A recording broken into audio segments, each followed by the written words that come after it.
Excellent. Welcome everyone. E ngā mana, e ngā reo, e ngā mātāwaka. No mai haere mai, I raro I te korowai manaki o te Aotearoa me Ngāti Toa Rangatira. Nō reira, ka ranga mai, mihi mai, whakatau mai, tēnā tātou katoa. Now, to welcome you into our space today, I'm going to hand over to a wonderful guest we have today, Eric Soakai, to bring us together with an opening karakia special gift from him to us. Eric.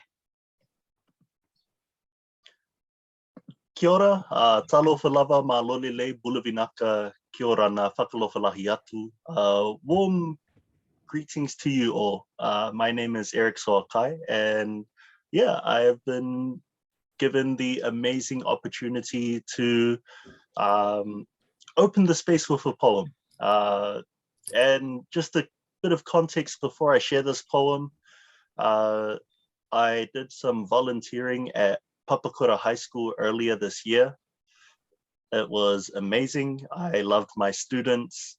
They asked me to write a poem about them as the year finished. And so this is what I decided to write.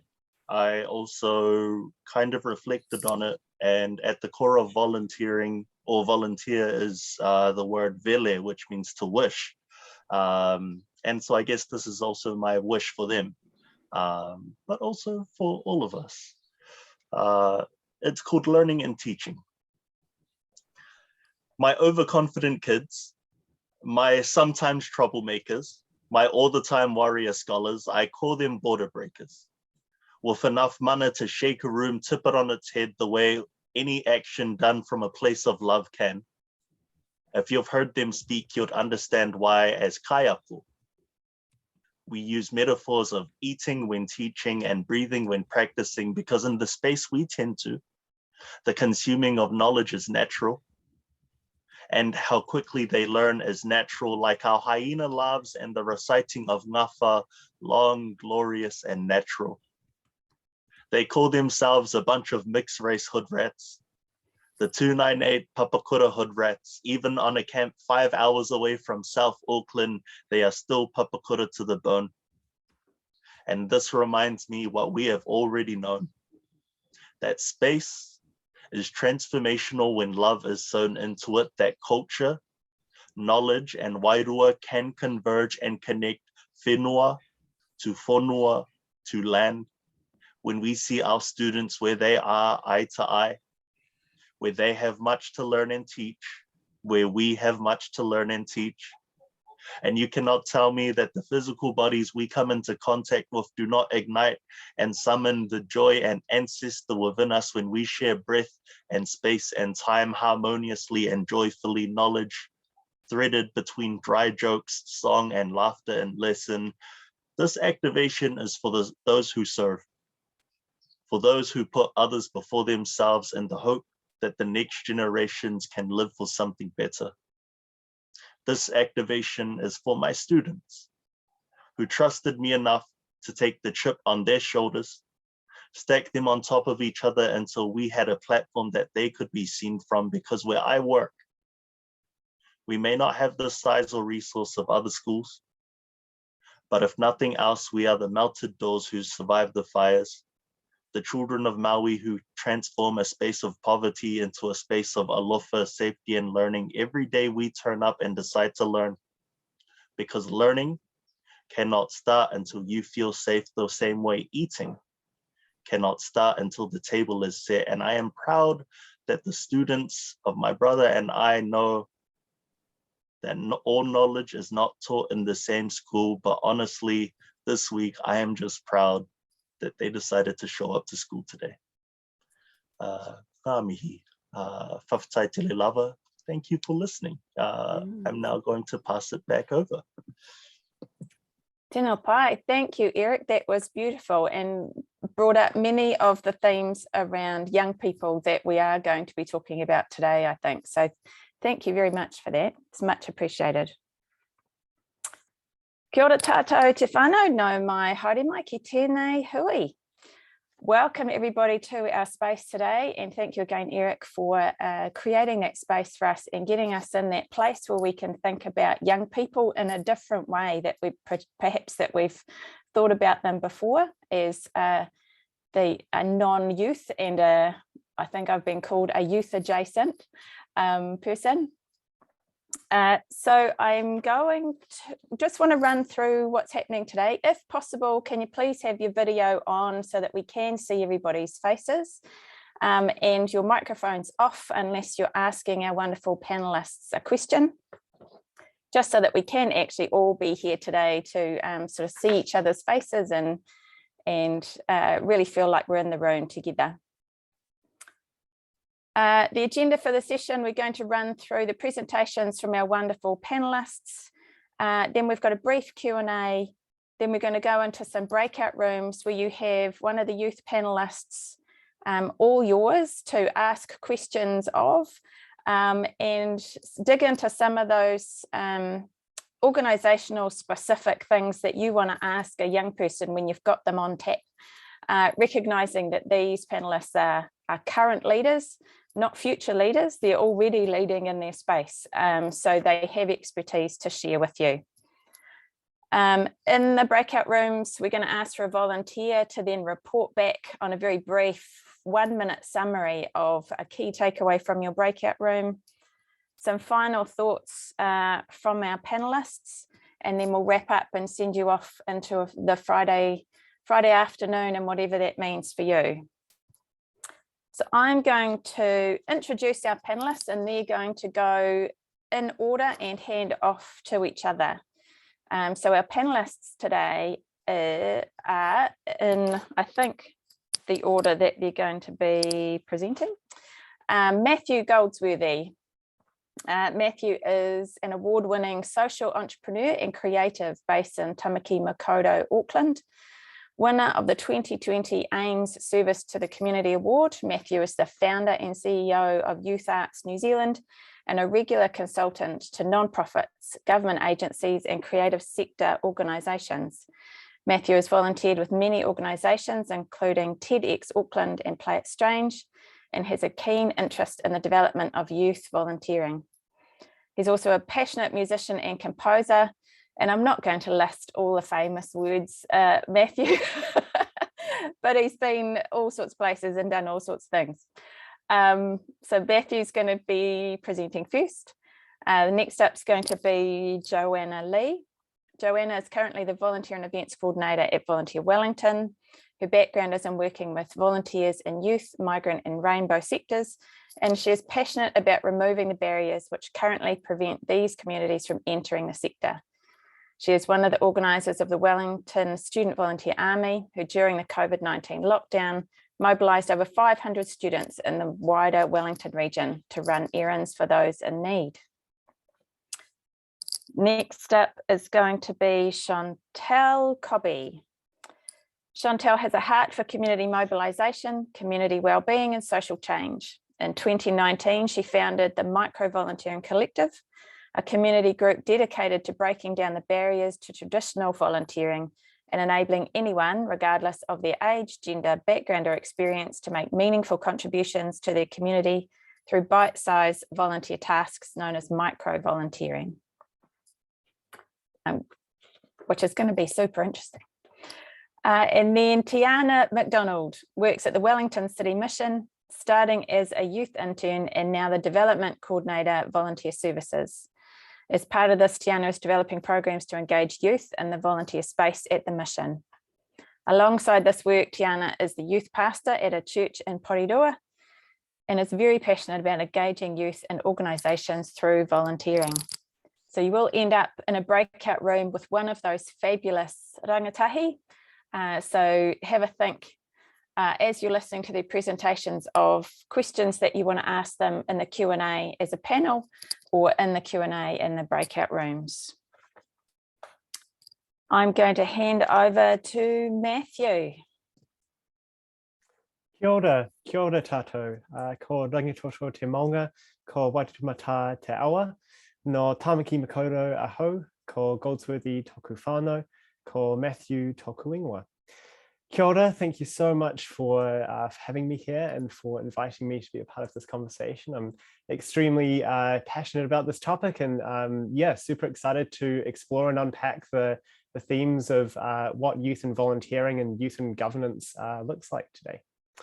So I first of all just want to say a huge thank you for showing up. I think that everyone here, by showing up today, it already demonstrates a commitment to supporting young people to thrive and to understanding what the unique differences are in terms of working with young people in a volunteering or in any capacity, really. So thank you for showing up and thank you for being here. I want to, I guess, reinforce three key themes as I introduce this space today. The first is really about understanding what is the opportunity for inviting young people into these sorts of conversations. The second is around slightly shifting our understanding of traditional experience and moving more into an understanding of valuing lived experience. And then the third is opening our minds to a potentially new way of working that some of us may not have really done before. So moving into it, I guess the first question that I have, and something that I would encourage you all to reflect on, is why are you here today? What is your curiosity? Why are you wanting to invite young people into your conversations? Is it because it's something that is being driven by your community? Is it something that you feel like is the right thing to do and really want to learn more about it? Regardless, you're here, and we'll begin to unpack and explore what this means for you. But I think one of the really important things from my end that has been fairly damaging to some of the relationships that I've had with boards and with other organizations in the past is their understanding of youth being immature. And I just want to take this moment to destroy that understanding. That's not why we're here today. We're here today to understand that young people actually offer an incredibly valuable perspective. And they often have incredibly unique insights into the communities that we work with. They are going through the systems that we build or are a part of the communities that we serve. And because of that unique positionality, they are really uniquely positioned to contribute to our conversations. Young people really have this incredible ability to advocate for a better world, free from often how I say, the kind of the indoctrination of structure and hierarchies that are thrust upon us as we move into later life. And so this space is a space where creativity thrives. A young mind is a space that just totally breeds curiosity and innovation. Rather than thinking within the box, young people teach us how to imagine a better future beyond the boundaries that we often subconsciously impose on ourselves and others.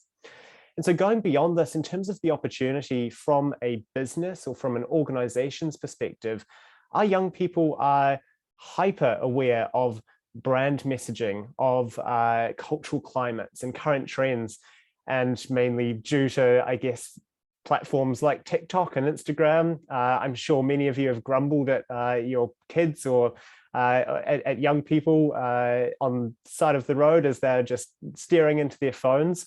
But let's tap into that awesome energy. And because they are so adjacent to these technologies, let's work in with that.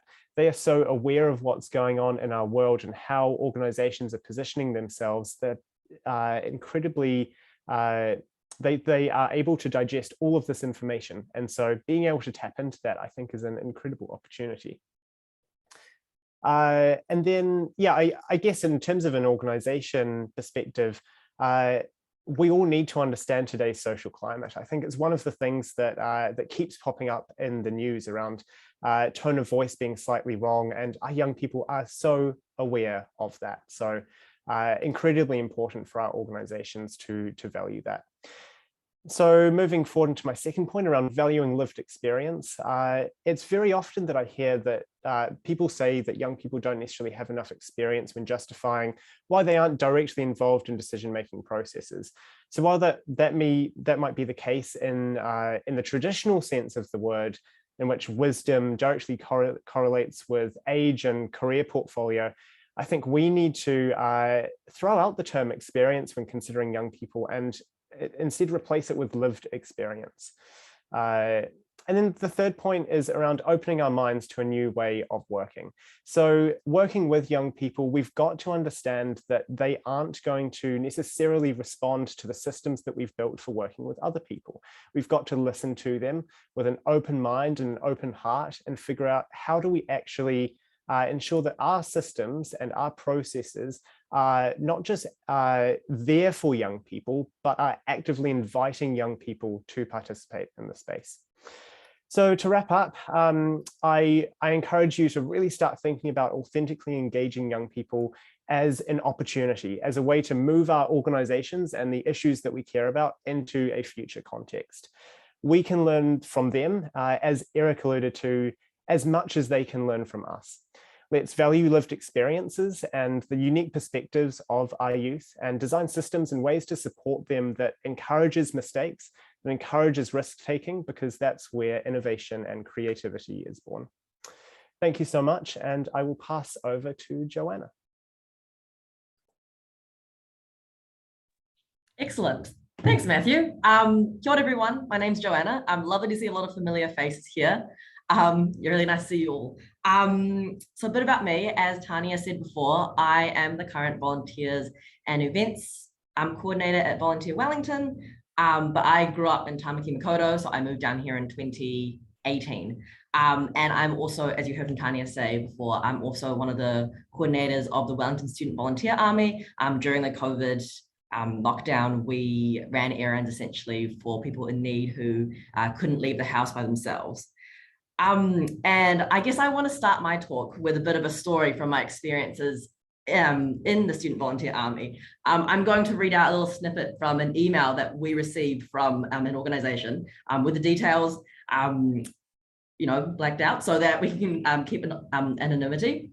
Essentially, the email detailed what jobs they were requiring and they needed help for. And then it says, if you could let us know if there's something you'd be able to help with, and we would appreciate help ASAP. We would prefer to have 3 students for each day, hours between 8:30 a.m. and 4 p.m. As the training and requirements would take a bit of orientating, it would be preferable to not have different people each shift. We will be working every day for the next 4 weeks.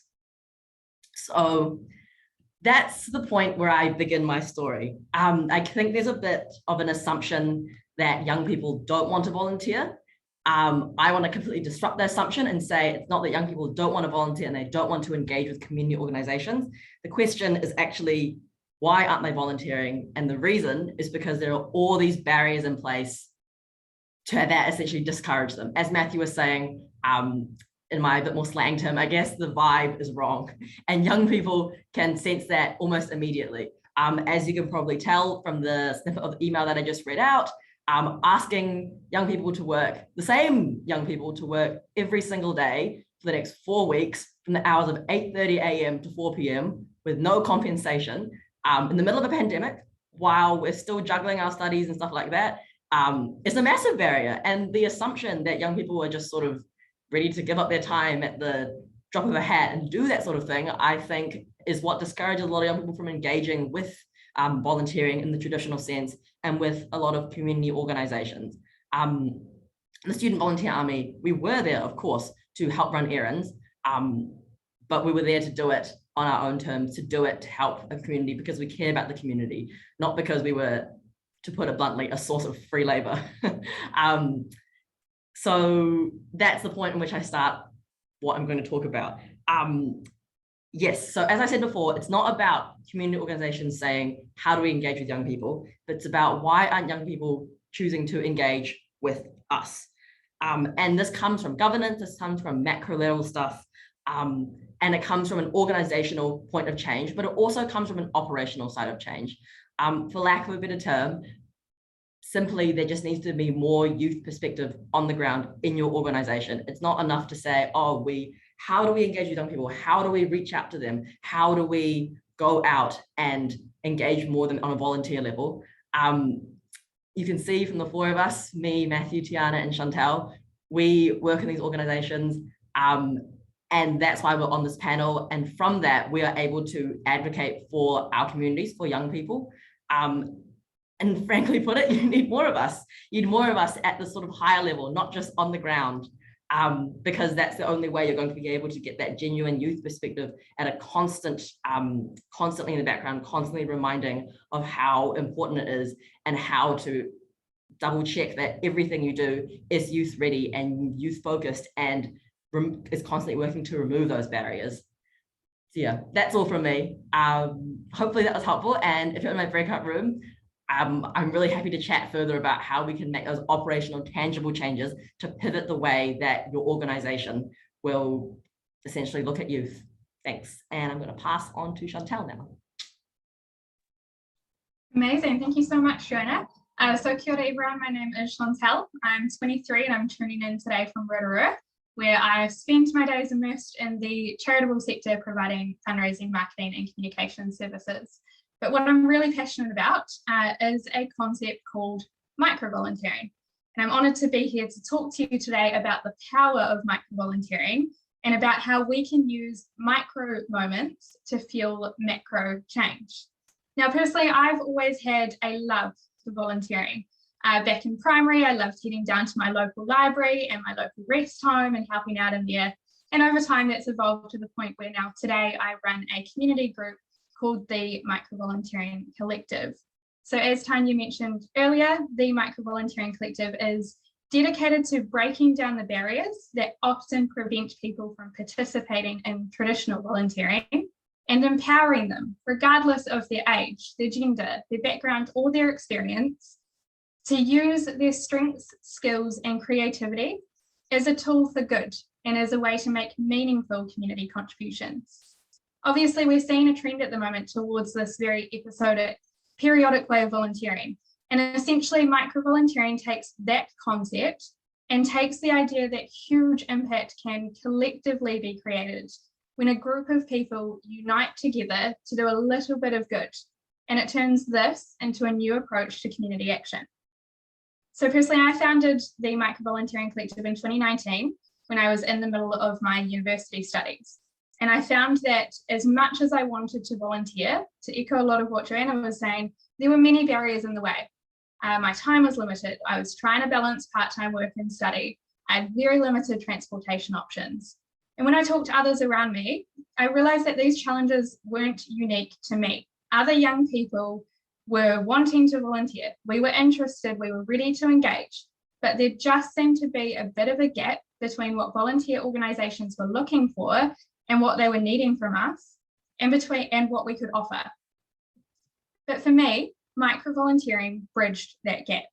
Now, by definition, micro-volunteering is any easy, low cost, no commitment volunteer action that takes 30 minutes or less to complete. But to paint a picture of what this means in reality, I would like to show you these cards. Now, one of our most popular events at the Micro-Volunteering Collective is called a postcard picnic. And that's where we get a group of people together to hand make these cards. We fill the inside with a beautiful message of love, and then we deliver them to lonely residents in local rest homes, just to send a little bit of love their way and let them know that we're thinking of them. Now, right here, I have a pile of about 25 or 30 different cards. And they were all created during a micro-volunteering event that we held earlier this year. There were 10 of us there, and we came together over a lunch break for about 20 minutes. So for each of us, that 20 minutes was tiny. I mean, we all spend more time getting ready in the morning or making dinner at night. But here's the really cool thing.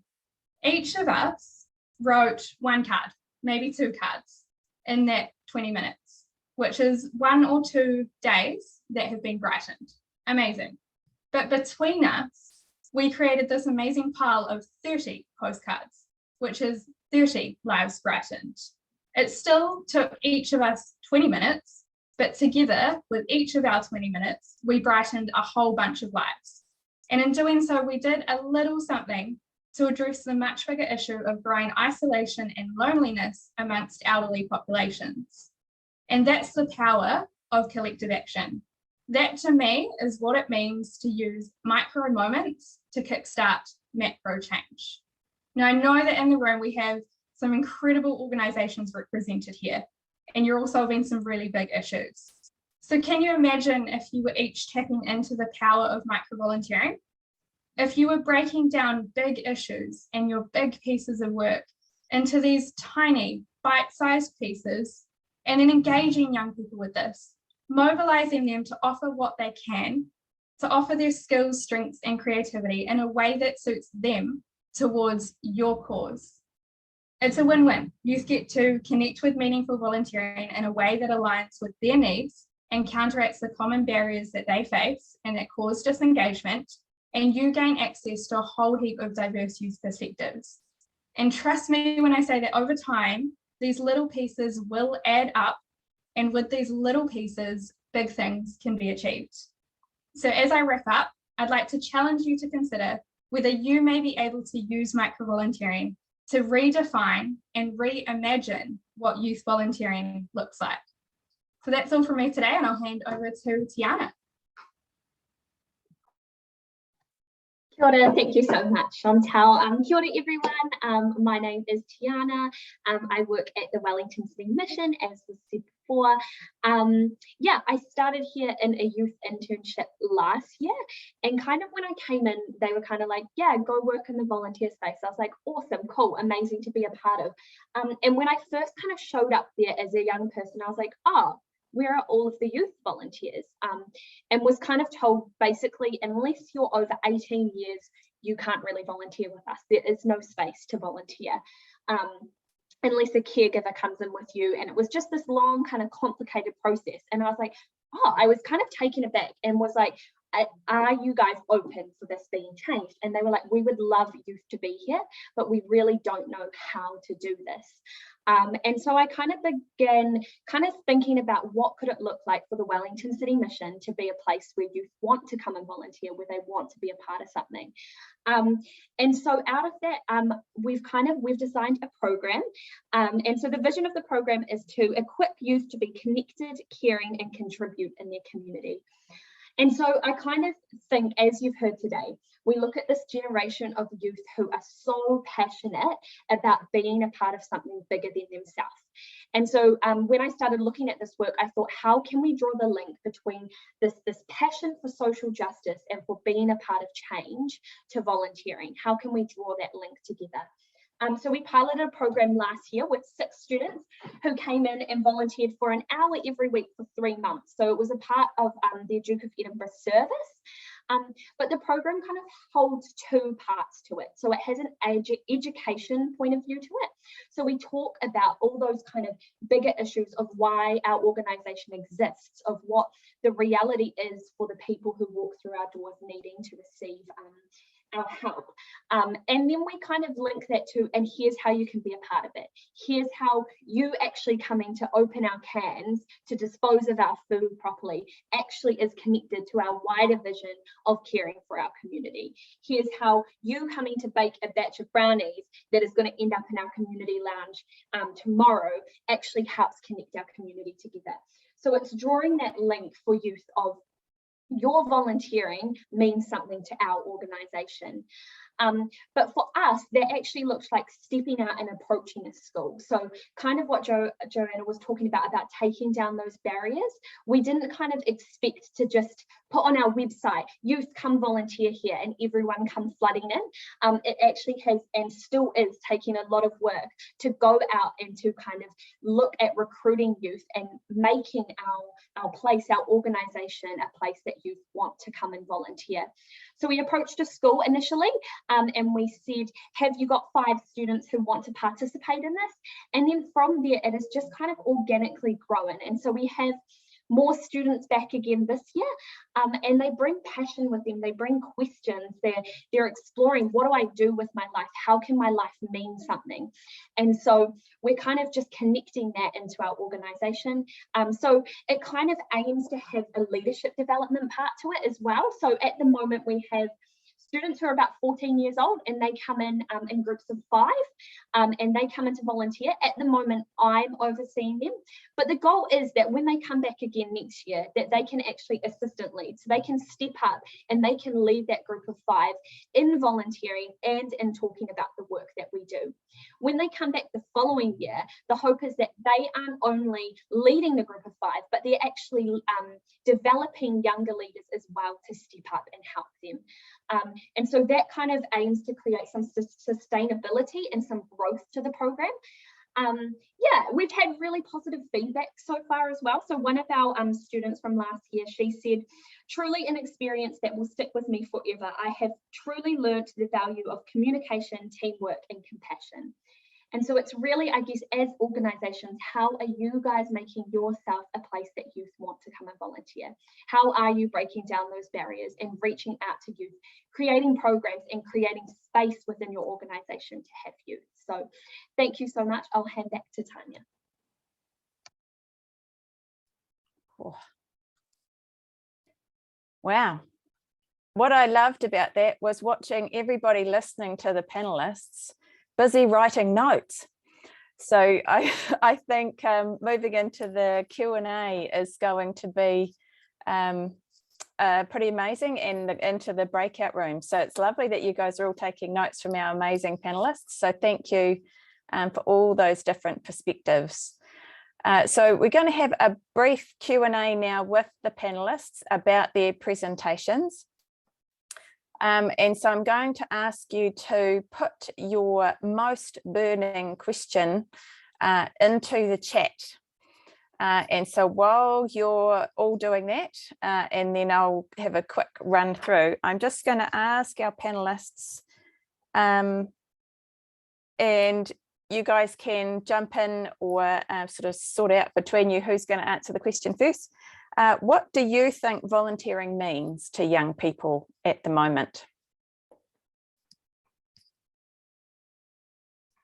Yeah, if I can jump in there, I think, and sorry, I can't remember who touched on this earlier, but it really is about that sense of purpose. I think our young people are growing up now, inheriting a lot of challenges and issues, and really wanting to make change. And so this is about providing them with a platform to make that change. And micro volunteering, longer volunteering is a way to channel that awesome energy and give them a sense of purpose as well.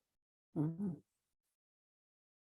If I can jump onto that as well, just piggybacking what Matthew was saying. Yeah, I totally agree. Like, young people sort of growing up with a sort of existential like fear and like knowledge of these like massive issues, which are bigger than like, you know, a lot of things, these massive issues that like critically need to be solved. And the fact is that like that sort of fear can be like really like crippling and like a bit really depressing. So channeling that energy into volunteering, saying like, this is a tangible change you can make in your community, a tangible action you can take, I think is vital. Yeah.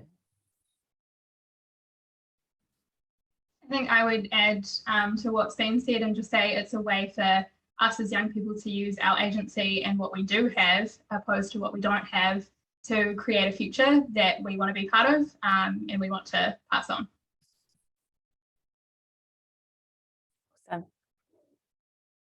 Tiana, are you coming back on? I just total call everything everyone said, so I'm good. Awesome. Thank you, everybody. So we've got some questions come through the chat. And the first one is around that the Vulnerable Children's Act makes it legally challenging to engage youth under 18 safely. So do you have any ideas to help with that barrier? I can jump in here. So that's why we looked at doing something with multiple students volunteering at once. That means that people are always there. So I'm technically overseeing it. I've obviously had a police check and stuff like that. But there's always 5 students who are there and we're always in the same place. I'm never left alone with a student, and no students are ever kind of left alone. So doing it in a group to kind of keep everyone safe. We've also started to design some youth volunteer guidelines guidelines. So kind of what to do if potential things come up and how we kind of, what our kind of process is as an organisation. And so when those students step into leadership, the idea is that they'll be trained on that kind of stuff too. Yeah. Cool. Anybody else want to jump in on that one? You're all agreeing with each other. That's awesome. There's one for Matthew around, can you expand on your reference to tone earlier? Yeah, sure. I mean, I think it's really about that invitation. And so I guess what I was referencing there is in terms of if it's an application or if it's a some sort of expression of interest or something like that, making sure that it's phrased in a way which doesn't have heaps of jargon. It actually is accessible to young people. And I think just going one step further as well, one of the really cool things that we've been doing at YANS and with the other organizations that I've been involved with over the last little while is whenever we are seeking to engage with young people, we're inviting them to apply in whatever way they feel most comfortable with. And so that puts the onus back on them and takes away, again, what I was talking about in terms of abolishing those barriers and getting rid of those structures. It puts it back to them and it empowers them. It makes them feel comfortable. And I guess that's what I was more talking about tone in the overall sense of making sure that we're inviting young people rather than just presenting where we're at as an organization. Awesome, thank you. So Evan, put in another question if that didn't quite hit the mark for you. Yeah, that's fantastic, thank you. Awesome.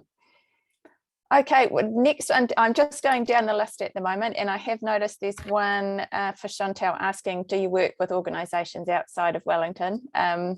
Chantal, I think you were in Rotorua, but we are going to share the panelists' contacts. So if you do want to get hold of them, they have given permission to do that. So one of the questions is, how do we engage with young people outside of the school system? And those on the outskirts of the traditional routes to volunteering, such as Leadership Awards, Duke of Ed, and the William Pike Challenge and things like that. So how do they engage with youth outside of the school system? If I could jump into that, that's all good. Hey, Gillian. I guess is going back to what I was saying before. The question isn't so much like, how can we engage with young people outside the school system, but like, why aren't they engaging with us? Because I fully believe, and call me an optimist, but I fully believe young people want to engage with us and they want to volunteer, and they want to volunteer of their own accord, not just because their school makes them, not because it'll give them like a gold award on Duke of Ed or anything like that, but because they want to. And the reason they aren't right now is because they don't feel like they're welcome and there are all these barriers as we were talking about. So I think instead of, before we start to talk about how we can reach out to young people, we should probably do some inside reflecting and think about how we can make them the most welcoming, welcoming spaces, make them youth ready, lack of a better word. I think if I can just add on to that as well, I think there's some incredible community groups out there that work with such a diverse range of youth. And often they will have their own programs and initiatives, but I know are often very open to supporting their youth in other ways. So I guess I would also encourage you to reach out to those community groups that maybe work with those young people that aren't traditionally in those like education pathways or things like that, because they often work with underserved youth as well. And so it's an awesome opportunity to tap into that and support them. Yeah, kind of want to jump on all of that was said as well. My flatmate, she actually works at a youth work organisation in Aotearoa, and they are often looking for ways for their youth who are outside of the education system, who are unemployed, who are kind of going through Ministry of Social Development things, of how can they get involved in youth volunteering, and totally back what Joanna said of just like, it's really hard for them to find opportunities. It's really hard for organisations to take chances on them, I guess. And so, yeah, kind of flipping that question of how are we making ourselves available for youth to come and participate. So following on from that question, there is one from Tanya around, is it important to have a young person as the face of engagement for other young people? Would you like to start I that, cannot Jo? I cannot even begin to, sorry, I'm totally just talking about all the other panelists, but I cannot even begin to talk about how important it is, because, you know, the first thing you sort of think when you walk into a room is, no one here looks like me. And that's hugely demoralizing. So it's so important to have a young person as a face of engagement.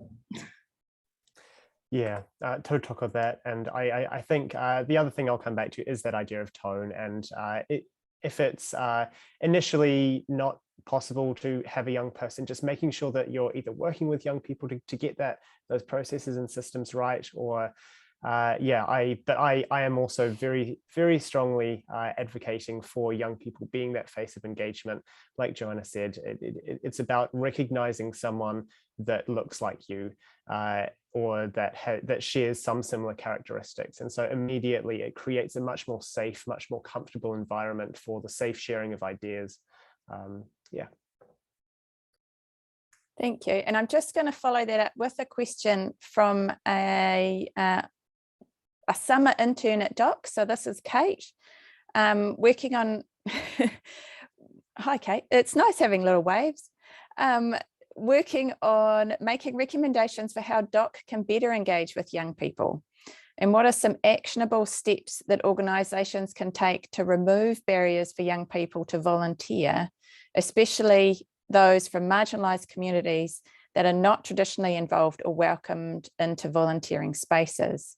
Now, I am actually just going to throw Eric back into the mix if people have questions for Eric as well, because I know he will have things to say too. So tap into Eric in the breakout rooms. And if you have anything to say, Eric, with an equity lens as well, then that would be really awesome to add in here. So answers for Kate around actionable steps.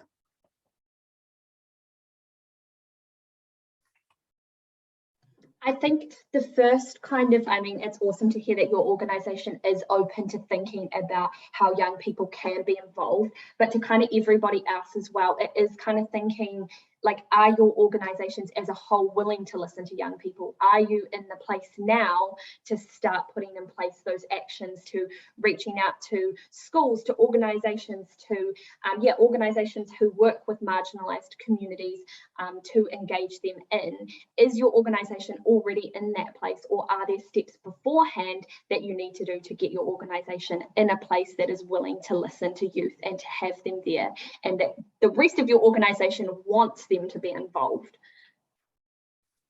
Yeah, and I think from mind as well, and we can talk about these tangible things in the breakout rooms. I'm really excited for these. There's some awesome conversation starters here. But yeah, it's kind of looking at it in two forms, or two stages. There's the recruitment of volunteers, or the kind of first engagement, and then there's the actual volunteering program, or what that looks like. And so I think just segmenting it like that allows you to look at it in a way which is are we actually taking the necessary steps? And some of the things that we've outlined here today around having young people as that person of engagement, as the contact person, around making sure that if young people have ideas, there's a safe space for that, and that's actually encouraged by the organization. Those are some really tangible things that you can check first, as your first port of call. But I would probably be looking at as that first recruitment and engagement process. What does that look like? Is that fit for purpose for engaging with young people? And then is the volunteer program actually something that connects with young people and encourages them to share their unique lived experience? I would add that once you've kind of done that deeper dive and checked that your systems are fit for purpose, would be analysing what are the actual barriers that young people are facing. I think we often kind of group them all together, but what are they specifically? So with the micro volunteering collective, like that was started at university, where one of the very clear barriers was the lack of transportation. So then it was a matter of, okay, we have to do things on campus where we eliminate that barrier. So I think rather than just looking at barriers as this big thing of like, oh my goodness, how do we address that? Just step by step, what are they? What can we do about it? That's great. One of the questions, Chantal, actually asks you, how did you manage to get your peers engaged with your micro volunteering kaupapa? Oh, good question. Yeah, I guess it comes back to the fact that it was started in university. So it was kind of like in the middle of a big community of people. And it was just a matter of tapping into those collective barriers and those kind of collective hopes and goals and figuring out we are on the same page here. We do want to volunteer. We don't know how we can't access those opportunities.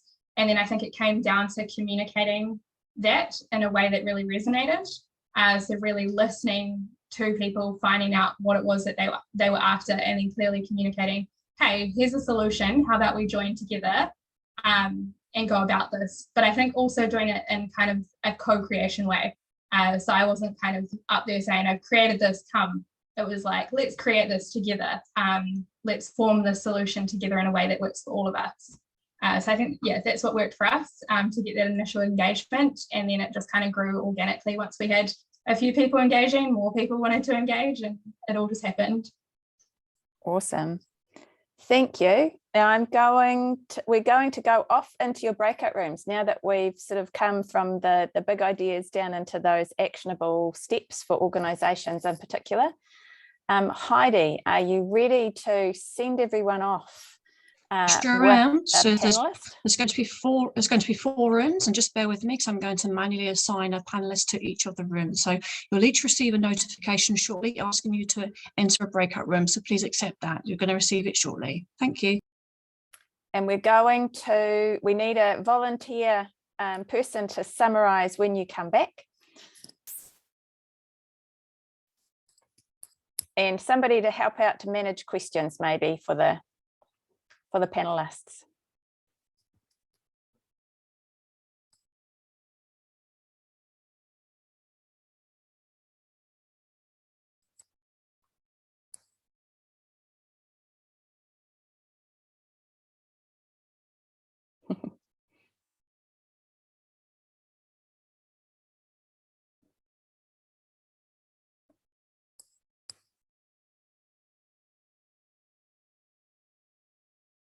Are you going off to a break? Oh, no, she has. Okay. How are you going, Annie?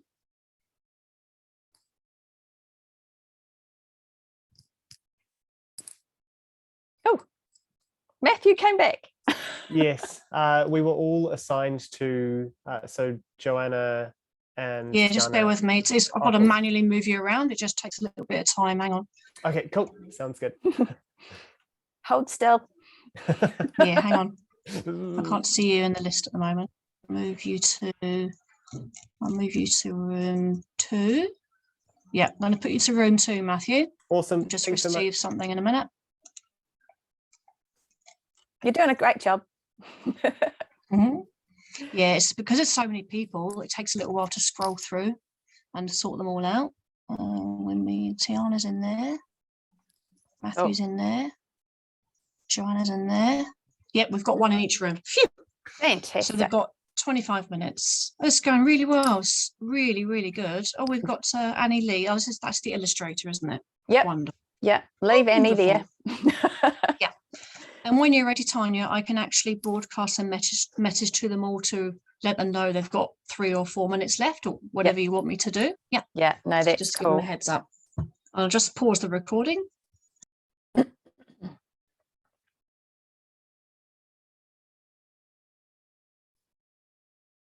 Welcome back. I'm just going to shuffle my panelists around my screen again so I can see them all.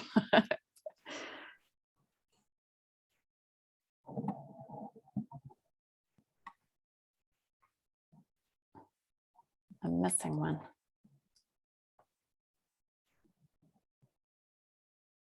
Yep, Chantel's just coming back shortly. Yeah.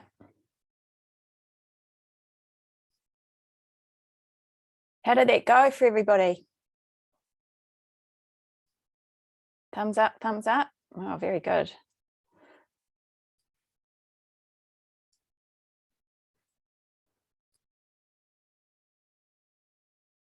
Oh, I'm still looking for Chantel.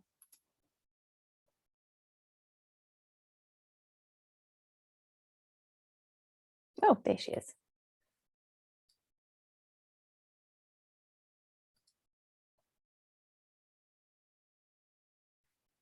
Okay, that's almost everybody back. Welcome back, everyone. I hope you had some detailed and very useful, actionable conversations while you were off in your breakout rooms with our wonderful panelists. We're going to go around and have the 1 minute summary from each room. So I will ask Matthew, who was your volunteer to summarize your breakout room? Goodness, I'm so awful with names. Who was that? It's me. The volunteer from Matthew's group. It's me. Is that right, Matthew? Or are you in multiple groups? You Yes, buzzed yes, halfway through. Evan. Right. Yeah, thanks so Lovely. much. No worries. Hey, we talked around safely engaging youth and the Vulnerable Children's Act being a massive barrier. Matthew encouraged us to build trusting relationships between young people and youth leaders in volunteering events well before the event itself, just to remove any anxiety there and kind of get set for success. And yeah, there's a lot of discussion about getting a massive throughput of volunteers, but basically that Vulnerable Children's Act being a massive barrier, and some of the NGOs just putting that engagement in the too hard basket, and there's clearly a lack of a really clear steer about what to do and what not to do under that legislation. We talked around transport for young people being another significant barrier, and that the need for that being included when funding projects. Yeah. So the risk adversity and the lack of clarity is the big barrier that came out of our kōrero. That's us really. Cool. Thank you, Evan. Right, so Joanna, who was your volunteer? Karen nicely volunteered. Thank you for that. I appreciate it. You're Tanya. Hi everyone, and thanks Joanna for our session. And we covered 3 things in talking to Joanna. First, it was a question to Joanna about how she and all of the other panelists have lots of different hats, fingers in lots of different pies, I think you called it, Joanna, and kind of how sort of that seems to be quite common with many youth. And it was a good conversation around some of that's linked to things like sort of having lots of different opportunities to go onto a CV, but also that sort of talking about kind of how actually youth are very used to being stimulated by technology, by lots of different things, and so are actually very kind of used to and look out for having multiple things going on. So we talked a little bit about that. We then had a really good conversation around an experience that Gillian had around working with Queenstown High School, so from Volunteer South Central Lakes, and around developing an app to sort of cut out the paperwork, but actually often needing some of the paperwork to be done, and how do we do that? And Joanna had some really good sort of ideas around actually sometimes it's about getting off technology and thinking about sort of gathering information with volunteers is about relationship building rather than form filling. So seeing that kind of data collection as part of developing that interpersonal relationship rather than just here's a form. So it was quite interesting. It wasn't necessarily technology that would help us there. And then we were just getting into a really interesting conversation around intergenerational, the challenges and opportunities of having both youth and older, more mature volunteers as well. And that sometimes that older volunteers can bring prejudices about youth, not just our organisations, and what some of the things that we might start thinking about in terms of supporting youth in those spaces, and also supporting our older volunteers as well. And a really good example of often bringing in youth together as a group so they don't feel sort of vulnerable or the only young person in the room, and actually creating more social experiences, and some good examples of where kind of intergenerational volunteering is really successful. It's a really powerful experience. Great, Thanks, thank you, group. Karen. And Chantal, who was your volunteer report back person? Volunteer was Olga. Olga. Kia ora. What we were talking about, so we had few reflections on our work with youth, And then there were a couple of questions for Chantel, and thank you so much, Chantel, for being there with us. So the reflections were around advantages of micro-volunteering, and one of us reflected it actually happened in her organization. And it's something that actually led to a little bit more committed volunteering a little bit later on for that specific youth group. We were also talking about the advantages that youth bring to volunteering and to organization, and that the experience, the life experience that and the visibility that youth really do care about what's happening in their community and internationally, and the energy that they bring to their work, and also reflection on the importance of having actually youth in the leadership or the management roles we want to engage them. And there were a couple of questions. One was around how to set up youth volunteering and perhaps micro-volunteering in large organization with quite a strong structure. And the answer was around how to tap on some of the core statement and how to relate to what's the core statement of the organization, and something around long-term sustainability. So the importance of training young people, because we will need them for the future. We need them now and we need them for the future. And then at the end, there was how to maybe connect with youth, even if maybe there might not be an opportunity for the youth to volunteer, but there might be a shared language and there might be a shared interest. So that could be a way to connect as well. And thank you so much for Chantel. We were, I think, all inspired by the whole micro-volunteering. So thank you for that. Great. Thank you, Olga and Chantel's group. And Tiana, who was your person? Wonderful Tanya is going to share. The wonderful Tanya was voluntold by Tiana. Sure. So, yeah, thank you, Tiana, for sharing your thoughts with our panel, first and foremost. So we had to talk about a few things. Some things have been mentioned through the other panels.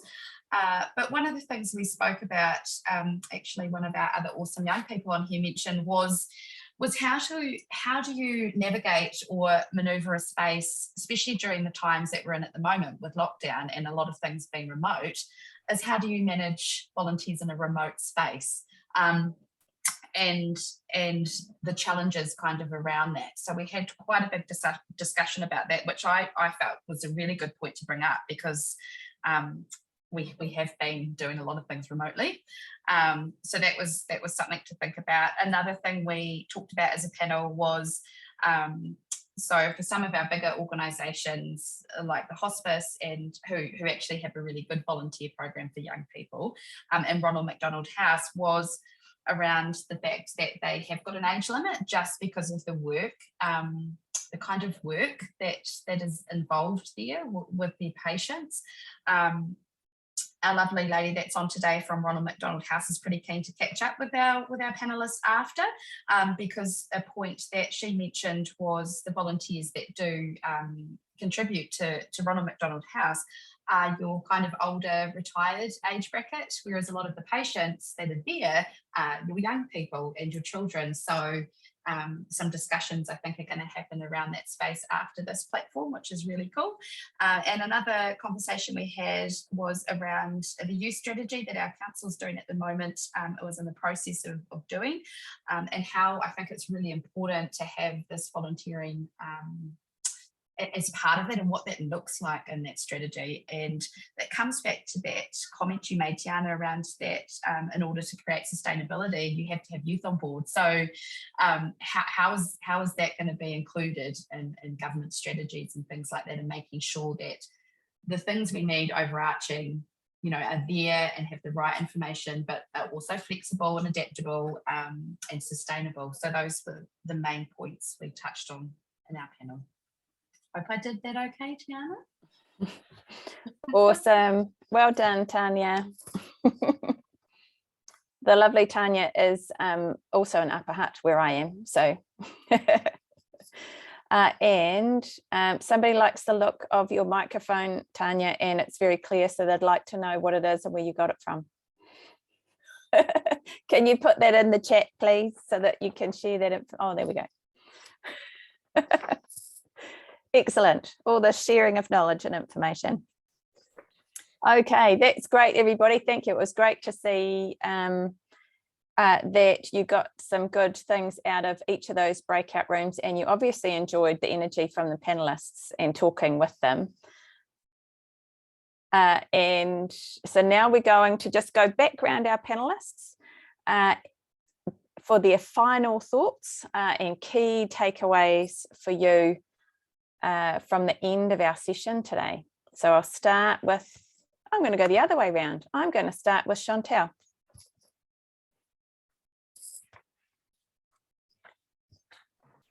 Sorry, once I can get myself off mute. Well, thank you so much. That was an incredible session. Really loved chatting with everyone. I'd say I'd just reinstate the challenge that I left at the end of my talk about considering whether we can use micro-volunteering to redefine and reimagine what youth volunteering looks like. And just encourage you all to think about whether you can break down some of the bigger issues and bigger tasks that you have within your organisations just into smaller bite-sized pieces, and then, yeah, get on board some youth in a way that enables them to mobilise their skills towards your cause. Great. Oh, I did go the wrong way around. Tiana, I'm sorry. It's all right. Awesome. Thank you guys all for being here and for being willing to come to the table to have this conversation. I guess my kind of takeaway / challenge for you guys is kind of what is your vision for volunteering and for youth volunteering in your organisation? Because I think it's important to have a vision and then to work backwards from there. So what is the wider vision? And then what's your first step right now that you can take to work towards that? So, ngā mihi nui. Fantastic. Thank you. Joanna. Yeah, again, it's been said before, and I'm sure it'll be said again, but thank you so much for coming to the session. I guess it's really heartening to show that people care about young people in the sector, yay, and that you want to engage with young people in volunteering roles. Yeah, I guess, said it again, I said it once, I said it again. Essentially, the question is not about how do you engage youth volunteers, like the outreach, the positive stuff, but why aren't they engaging with you? So I think it's really important, as Tiana just said before, to look at yourself, look at the organization, look at your volunteer center, and consider what you can do internally first to make sure that when young people do come to you, their journey is frictionless as possible, and yeah, all that kind of stuff. Thank you. Cool. Thank you, Joanna. Matthew. Yeah, I mean, tautoko everything that has been said. This has been such an awesome conversation, and I'm leaving feeling energized and with so many action points and people to follow up with. So yeah, again, thank you for showing up. It's awesome, and I think that there's some real tangible progress that we've made collectively today. From my perspective, I think the thing that I will leave us with is, I guess, this understanding of a tuakana tēnā model and approaching our youth volunteering strategy with that as kind of front of mind. So this isn't about you doing everything yourself. I'm conscious we've talked about a lot today, and we've put the onus back on you as organizations. But this is a collective thing. This is about learning from young people and facilitating a learning experience for them as well. So it's not all on you. And the other thing is, you don't have to get it right the first time. Put something out there, trial it, work with young people if you can as co-creators in that. But if it doesn't work, analyze that, work it out, and then move forward with the next iteration. It doesn't have to be perfect the first time. So give it a go. Thank you all so much. Yeah, this has been awesome. Thank you. Now I just want to give you all an opportunity to put any other questions into the chat. Because I think we have talked about an awful lot of things today, and you probably still have questions that you are still mulling over.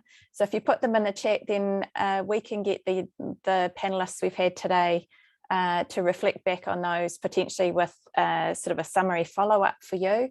And we are going to share their contact details so that you can get hold of them.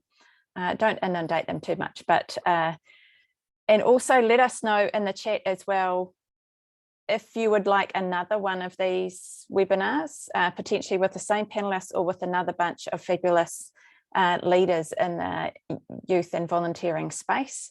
So if you quickly type and send things into the chat, we can capture that. And we do have a fabulous graphic artist who has been sitting with us for our session today and creating an alternative summary of our session. And I just want to check in with Annie if you've got something to show us now. I'm just watching the chat zoom past me on the left-hand side. Oh, no, Annie's saying it's a bit messy. Fair enough. That's how conversations go when we talk around community doing anything. We're happy with messy. So we're going to send out a fabulous summary graphically for you, just to illustrate that there are different ways of doing things and to think outside the square when we're approaching youth and young people and volunteering in general. We have the opportunity now to reimagine volunteering going forward. So let's see what changes we can make to engage more people across our sector. Are there any final questions for anybody? Quickly looking through that. So let us know if you want to have another one of these potentially, and any other questions, and then we can follow up with you. So I just want to wrap up with a final thank you to our wonderful panelists. Thank you to Eric. I hope you're still on with us too, Eric. I can't see Eric anymore. He had to shoot off, unfortunately. Oh, he had to shoot off. Okay. Thank you to Eric for his wonderful gift of his poem this morning. And thank you to all of you for coming and attending. And I saw you all taking notes. I'm assuming they were notes and not other work while you were sitting there. I was very impressed with how much so many of you could actually sit still. You all did really well. There was no wiggling about it all, really. So thank you for that. So I want to wrap up, say thank you, and head you off into your Friday afternoon. Kia ora anō tātou te whānau, kia ora mō ngā whakaaro, me ngā kōrero mō te hui nei. Nō reira, tēnā koutou, tēnā koutou, tēnā koutou katoa. Thank you, everyone. Have a great break. Make sure you refresh and rejuvenate and come back for the new year. Can my panelists please stay on just at the end for a quick chat? Tēnā koe, Tania. Chat. Ka kite, everybody. Ka kite tā. Bye.